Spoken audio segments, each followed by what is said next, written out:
नमस्कार, मैं मनीष कुमार। आप सभी का जॉब्स एटर्नल के विशेष पेशकश में स्वागत है। एसएससी जीडी के ऊपर हमारा फिर से ये बुलेटिन जाने वाला है।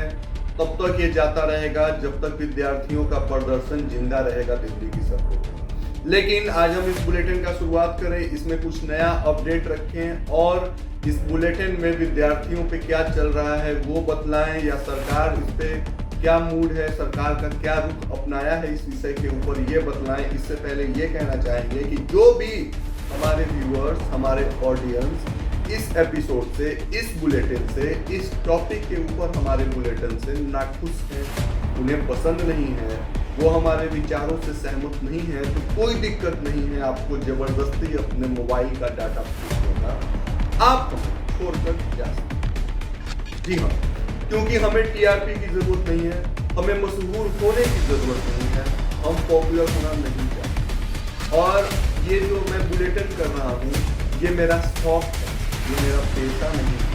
वो इसलिए शौक को जिंदा रखने के लिए, शौक को कायम रखने के लिए जो सच है वो हम बोलेंगे ही और सच के साथ हम जाएंगे ही। हाँ, जो भी लोग इससे सहमत नहीं है वो अभी हमारे वीडियो को स्किप कर सकते हैं या फिर हमारे बुलेटिन छोड़कर जा सकते हैं, हमें इससे कोई आपत्ति नहीं है। लेकिन अगर कोई एक आदमी भी हमें सुन रहा है, अगर कोई एक आदमी भी दिल्ली की सड़कों पे प्रदर्शन करेगा अंतिम दिन तक, तब तक हम स्टूडियो में बैठकर एसएससी जीडी के लिए बुलेटिन करेंगे, इनकी आवाज बनेंगे, क्योंकि आपके आए हुए मैसेज और संदेश ने पिछले कुछ दिनों में इतना हमें एहसास करा दिया है कि हम भी साधारण इंसान ही हैं, लेकिन हम आप लोगों की उम्मीद, जिस उम्मीद के साथ, जिस भरोसे के साथ आपका मैसेज, फोन और चैट्स, रिस्पॉन्स, रिप्लाई, कमेंट ये सब कुछ आता है, उससे इस बात को प्रमाणित किया जा सकता है कि आपको हम पे कितना भरोसा है। तो आपके भरोसे पे कायम उतरना हम अपना अधिकार समझते हैं, इसीलिए बुलेटिन। अब चलिए फटाफट करते हैं खबरों की, और इस शुरुआत के पेशकश में हम कुछ बतलाएं। इससे पहले आपको पता ही है कि 2 महीने से ज्यादा हो चुका है आंदोलन को, दिल्ली में कर्फ्यू लगा हुआ है और इस दरमियान प्रदर्शन जो है वो विद्यार्थी ठीक से नहीं कर पा रहे हैं, क्योंकि भारी संख्या में विद्यार्थी एक जगह एकत्रित नहीं हो पा रहे हैं। कोविड का भी माहौल चल रहा है, कोविड का आलम है। लेकिन ऐसे में बारंबार 2 महीने हो चुके हैं, हम यही सवाल पूछ रहे हैं कि एसएससी का इस पे कुछ तो जवाब आए, हाँ या ना, कुछ तो कहें। एसएससी के जब आधिकारिक रूप से सूत्रों से, मतलब एसएससी के कुछ कार्यकारिणी के अंतर्गत कर्मचारियों से जब हमारी बात होती है, या और भी तमाम पत्रकारों जिनके लिंक होंगे वो भी बात करते होंगे, तो कुछ लोग कहते हैं कि शायद सेकंड लिस्ट निकलेगा। लेकिन अब इस पे भी अस्वस्थ है कि सेकंड लिस्ट निकलेगा या नहीं निकलेगा, निकलेगा तो कब निकलेगा, किस तरह से निकलेगा, क्या होगा, इस पे उनका कोई टिप्पणी नहीं आता है। अब मेडिकली फिट कैंडिडेट है, इन पर कुछ रिस्पॉन्स होगा, इस पे भी कोई जवाब नहीं है, इस पे भी एसएससी खामोश है। या तो साफ साफ कहते हैं कि वो ज्वाइनिंग नहीं देगी, तो विद्यार्थी अपना प्रदर्शन कर रहे हैं तो उनको भी समझ में आ जाएगा। लेकिन असमंजस है, विद्यार्थी जो लेटर लिखते हैं, लेटर का कोई रिस्पॉन्स नहीं आता है, होम मिनिस्टर तक इस पे कुछ बोलते ही नहीं है, साफ साफ कह दें कि नहीं भाई इस पे ज्वाइनिंग नहीं होगी, तो वो मुद्दा अलग है, मुद्दा खत्म हो जाए। लेकिन कुछ ऐसा नहीं है।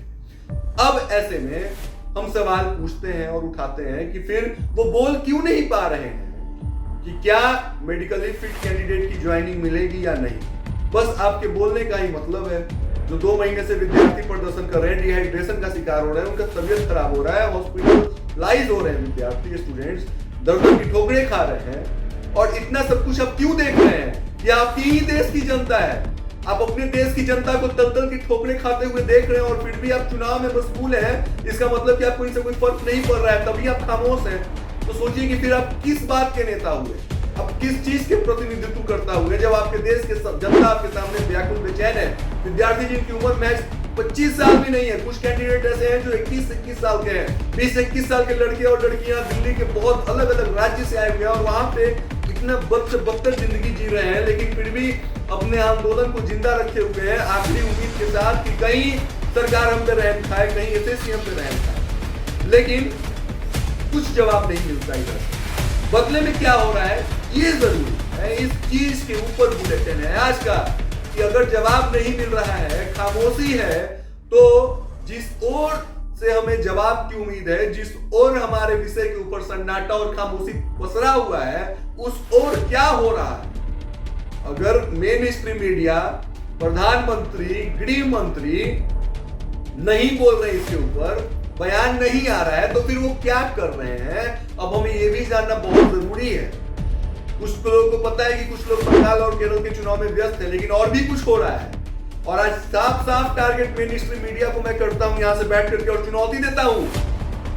कितने ऐसे पत्रकार हैं जो खुद अपने ही प्रोफेशन को धिक्कारते हैं?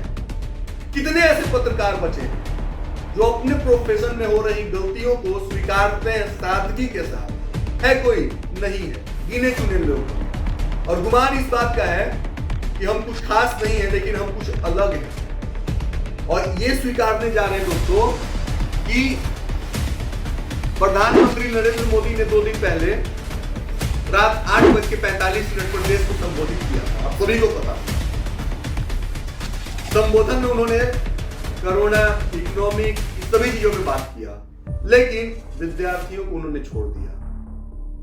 अगर एक सवाल उनसे पूछा जाए कि विद्यार्थी पढ़ लिख रहे हैं, क्यों पढ़ रहे हैं, तो जवाब होगा कि ताकि वो अच्छा रोजी रोजगार को हासिल कर सके, इसीलिए अच्छा उच्च स्तरीय शिक्षा तालीम ग्रहण कर रहे हैं। लेकिन क्या उन्हें रोजगार मिलता है? इस पे सब के सब खामोश हो जाएंगे और कोई ये सवाल पूछ भी नहीं सकता है।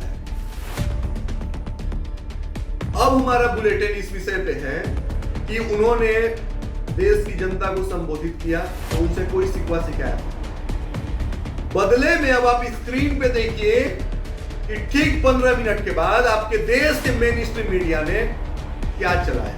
8:45 पर भारत के प्रधानमंत्री नरेंद्र मोदी जी का राष्ट्र को संबोधन।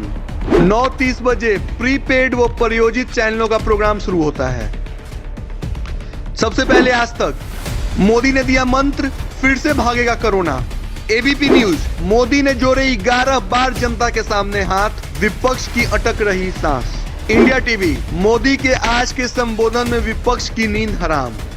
सुदर्शन टीवी, मोदी ने इशारों में कोरोना जिहाद पर साधा निशाना। रिपब्लिक टीवी, कहां छिपे हो उद्धव ठाकरे जी, मोदी को सुनो।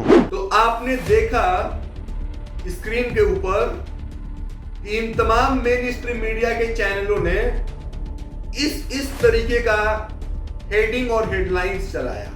अब आप पढ़े लिखे हैं, आप समझ जाइए कि आपका देश कितना बेबस, लाचार खड़ा है। किसी भी चैनल की क्या ये भाषा हो सकती है कि सुन लो उद्धव ठाकरे जी? अरे वो महाराष्ट्र के सरकार हैं और आप केंद्र के सरकार हो, दोनों में कोई तुलना नहीं है। आपसे पूरा देश प्रभावित हो रहा है, आपको पूरा देश देख रहा है, और ये चैनल कह रहे हैं सुन लो उद्धव ठाकरे जी। आज तक उन्होंने कहा कि मोदी ने दिया कोरोना से मुक्त होने का मंत्र।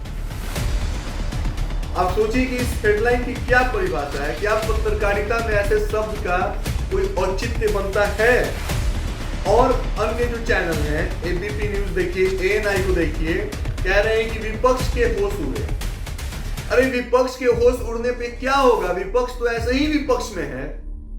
आप लड़ रहे हो विपक्ष से, क्या आपकी लड़ाई विपक्ष से हो रही है? आपको इतना भी सेंस है कि आप क्या लिख रहे हो? आपको पूरा देश देख रहा है, देश की जनता आपको देख रहा है, और आप इस तरीके का हेडलाइंस दे रहे हो, तो आप और कितना गिरोगे? धिक्कार है आपको अपने ऊपर, शर्म आनी चाहिए कि आप कितना गिरोगे, कितना अपना स्तर गिराओगे। क्या आप सभी लोगों को जाहिल, मूर्ख, अनपढ़, गंवार, इलिटरेट समझे हुए हो क्या? इस देश की जनता अगर कुछ नहीं बोल रही है तो आप क्या समझ रखे हो कि ये लोग बहुत मूर्ख हैं, इन्हें जो हम दिखलाएंगे, इन्हें जो हम बोलेंगे वो ये स्वीकार कर लेंगे? आप लिटरली बताओ कि विपक्ष के ओढ़े होश इस वाक्य का क्या मतलब बनता है? देश के प्रधानमंत्री आप हो, आपको पूरा देश देख रहा है, पूरा देश से आपकी उम्मीदें हैं। चैनल का काम होना चाहिए कि वो सवाल पूछे, न कि वो प्रोपेगेंडा फैलाए। पहले भी हमने बुलेटिन में कहा था कि वो सरकार को बचाने के लिए, सरकार के प्रचार प्रसार के लिए प्रोपेगेंडा फैला रही है, और इस तरीके का आप बुलेटिन दे रहे हो। और ये इसलिए मैं दिखा रहा हूं कि 2 महीने से विद्यार्थी प्रदर्शन कर रहे हैं, और 2 महीने से प्रदर्शन के दरमियान इनको टाइम नहीं मिला है एसएससी जीडी के कैंडिडेट के मुद्दे को उठाने का, इनके बातों को, इनके राय को रखने का। सरकार से सवाल पूछने का इनको वक्त नहीं मिला है, लेकिन ऐसे में इनके पास फुर्सत ही फुर्सत है, वक्त ही वक्त है इस तरीके का प्रोपोगेंडा फैलाने का।